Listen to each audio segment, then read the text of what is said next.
2026 world കപ്പിന് ഇറങ്ങുന്ന Spanish ടീമിനെ 2010 വേൾഡ് കപ്പ് നേടിയ സ്പാനിഷ് ടീമുമായിട്ട് കമ്പയർ ചെയ്യുമ്പോൾ 2026 team more enterprising and more exciting ആണെന്നാണ് എൻ്റെ ഒരു അഭിപ്രായം. ഇത് കേൾക്കുമ്പോൾ നിങ്ങൾ പറയും, നീ എന്ത് പൊട്ടത്തരാണ് പറയുന്നത്, 2010 കപ്പ് നേടിയ ടീം ടിക്കി ടാക്ക് കളിച്ച പ്രൈം ടീമാണ്, ആ ഒരു ടീമുമായിട്ട് എങ്ങനെയാണ് ഈ കുട്ടികളെ കമ്പയർ ചെയ്യുക എന്ന്. അങ്ങനെ കമ്പയർ ചെയ്ത് ഇവരാണ് മെച്ചം എന്ന് പറയാൻ എൻ്റേതായ കാരണങ്ങളുണ്ട്. അതെന്താണെന്ന് പറയാം. ചാവി, ഇനിയസ്റ്റ, ബുസ്കറ്റ് എന്നിവരടങ്ങുന്ന മിഡ്ഫീൽഡ് ഉണ്ടായിരുന്ന 2010 സ്പാനിഷ് ടീം പൊസിഷൻ ബേസ്ഡ് ഫുട്ബോളാണ് കളിച്ചിരുന്നത്. കളിയുടെ ഭൂരിഭാഗം സമയവും പൊസിഷൻ കൺട്രോൾ ചെയ്യുക എന്നതായിരുന്നു അവരുടെ ആത്യന്തിക ലക്ഷ്യം. ആ ലക്ഷ്യം നേടാനായിട്ട് അവർ വേണമെങ്കിൽ ഇഷ്ടംപോലെ ഹൊറിസോണ്ടൽ പാസുകൾ ചെയ്യും, വേണമെങ്കിൽ ഇഷ്ടംപോലെ ബാക്ക് പാസ് ചെയ്യും. അവരുടെ ബിൽഡപ്പ് തന്നെ ഒരു സ്ലോ പേസ്ഡ് ബിൽഡപ്പ് ആയിരുന്നു. അവരുടെ അറ്റാക്ക് കൂടുതലും മിഡ്ഫീൽഡിലൂടെ ആയിരുന്നു നടന്നിരുന്നത്. വിങ്ങേഴ്സിനധികം ഇമ്പോർട്ടൻസ് അവർ കൊടുത്തിരുന്നില്ല. 2026 വേൾഡ് കപ്പ് കളിക്കാനായിട്ട് ഇറങ്ങുന്ന സ്പാനിഷ് ടീം പഴയ സ്പാനിഷ് ടീമുകളെ പോലെ തന്നെ പൊസിഷൻ ബേസ്ഡ് ഫുട്ബോളും പാസിംഗ് ഫുട്ബോളും ഇഷ്ടപ്പെടുകയും ബഹുമാനിക്കുകയും ചെയ്യുന്ന ടീമാണ്. പക്ഷേ അതിൻ്റെ കൂടെ അവർ കുറച്ചുകൂടെ എഡ്ജ് ആഡ് ചെയ്യുന്നുണ്ട്. അവരുടെ ഡിഫൻസ് ടു അറ്റാക്ക് ട്രാൻസിഷൻ കുറച്ചുകൂടെ ഫാസ്റ്റാണ്. ഇവർ കൂടുതലും അറ്റാക്ക് ചെയ്യുന്നത് വിങ്ങേഴ്സിലൂടെയാണ്. ലമീൻ യമാൽ, നിക്കോ വില്യംസ് എന്നിങ്ങനെ 2 വേൾഡ് ക്ലാസ് വിങ്ങേഴ്സ് ഉള്ളപ്പോൾ അവരിലൂടെ അറ്റാക്ക് ചെയ്യുന്നത് തന്നെയാണ് ഉചിതം. കാരണം അവർക്ക് അത്ര പേസ് ഉണ്ട്. പേസ് ഉള്ളതുകൊണ്ട് തന്നെ പെട്ടെന്ന് ചാൻസസ് അവർക്ക് കാവ് ചെയ്തെടുക്കാൻ അല്ലെങ്കിൽ ക്രിയേറ്റ് ചെയ്തെടുക്കാൻ കഴിയും.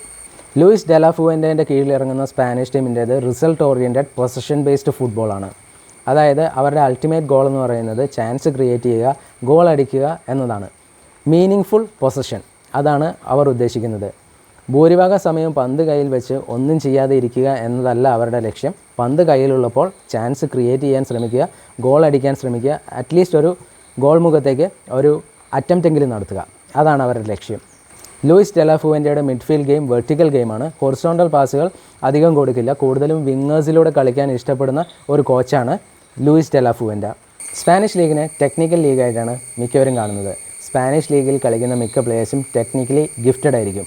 ടെക്നിക്കലി ഗിഫ്റ്റഡ് എന്ന് ഞാൻ ഉദ്ദേശിച്ചത് അവരുടെ ബോൾ കൺട്രോൾ സൂപ്പറായിരിക്കും, അവരുടെ പാസിംഗ് ആക്യുറസി സൂപ്പറായിരിക്കും, അവരുടെ പാസിംഗ് റേഞ്ചും സൂപ്പറായിരിക്കും.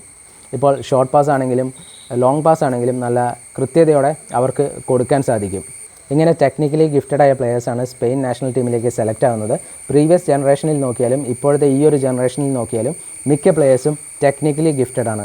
സ്പെയിനിൻ്റെ മാനേജറായി ലൂയിസ് ഡെലാ ഫുവൻ്റെ ചുമതലയേറ്റപ്പോൾ അദ്ദേഹത്തിൻ്റെ CV അത്രയ്ക്ക് ഡെക്കറേറ്റഡ് ഒന്നും ആയിരുന്നില്ല.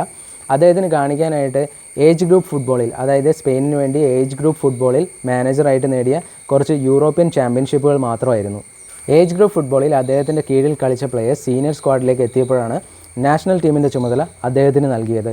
സീനിയർ സ്ക്വാഡിലുള്ള മിക്ക പ്ലെയേഴ്സിനും വളർത്തിയെടുത്തത് ലൂയിസ് ഡെലാ ഫുവൻ്റെയാണ്. ഏജ് ഗ്രൂപ്പ് ഫുട്ബോളിൽ മാനേജർ ആയിരുന്നതുകൊണ്ട് തന്നെ ഇവരുമായിട്ട് നല്ല പരിചയവും ലൂയിസ് ഡെലാ ഫുവൻ്റെക്കുണ്ട്.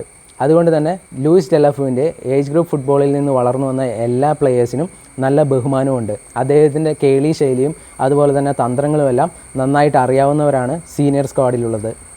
ഏജ് ഗ്രൂപ്പ് ഫുട്ബോളിൽ അവർ നടപ്പിലാക്കി വിജയിച്ച തന്ത്രങ്ങളും കേളി ശൈലിയുമാണ് സീനിയർ സ്ക്വാഡിലും ലൂയിസ് ഡെലാ ഫുവൻ്റെ നടപ്പാക്കിയത്. യൂറോ കപ്പിൽ ഒരു മത്സരം പോലും തോക്കാതെ സ്പെയിൻ ടീം കപ്പ് നേടിയപ്പോൾ ലൂയിസ് ഡെലാ ഫുവൻ്റെ ആരാണെന്നും അദ്ദേഹത്തിൻ്റെ കഴിവെന്താണെന്നും എന്തുകൊണ്ടാണ് സ്പാനിഷ് ഫെഡറേഷൻ അദ്ദേഹത്തെ നിയമിച്ചതെന്നും ലോകത്തിന് മനസ്സിലായി. സ്പെയിൻ്റെ സ്ക്വാഡ് സൂപ്പറാണ്. ഗോൾ കീപ്പറും ഡിഫൻഡേഴ്സും മിഡ്ഫീൽഡേഴ്സും വിങ്ങേഴ്സും എല്ലാം സൂപ്പറാണ്. ഇവർക്ക് ആകെയുള്ള ഒരു പോരായ്മ എന്ന് പറയുന്നത് ഡേവിഡ് വിയെ പോലെ ഒരു പ്രോപ്പർ നമ്പർ 9 ഇപ്പോഴത്തെ ഈ ഒരു സ്ക്വാഡിൽ ഇല്ല എന്നുള്ളതാണ്. യൂറോ കപ്പിലും ഇവർക്ക് പ്രോപ്പർ നമ്പർ 9 ഇല്ലായിരുന്നു. പ്രോപ്പർ നമ്പർ 9 ഇല്ലാഞ്ഞിട്ടും ഇവർ കുറേ ഗോളുകൾ അടിച്ചു, കപ്പും നേടി. ഈ പ്രാവശ്യത്തെ സ്പാനിഷ് ടീം സെൽഫ് അഷ്വേർഡ് ആണ്, വളരെ കോൺഫിഡൻ്റ് ആണ്, ടാക്റ്റിക്കലി ബ്രില്യൻ്റ് ആണ്. അതുപോലെ തന്നെ ഏജ് ഗ്രൂപ്പ് ഫുട്ബോൾ ലെവൽ മുതൽ ഒരുമിച്ച് കളിച്ചു വന്നവരാണ്. ആ ഒരു ഫാമിലി ലൈക്ക് യൂണിറ്റിയും അവർക്കുണ്ട്. La Roja are coming for the cup. They are genuine title കണ്ടൻഡേഴ്സ്.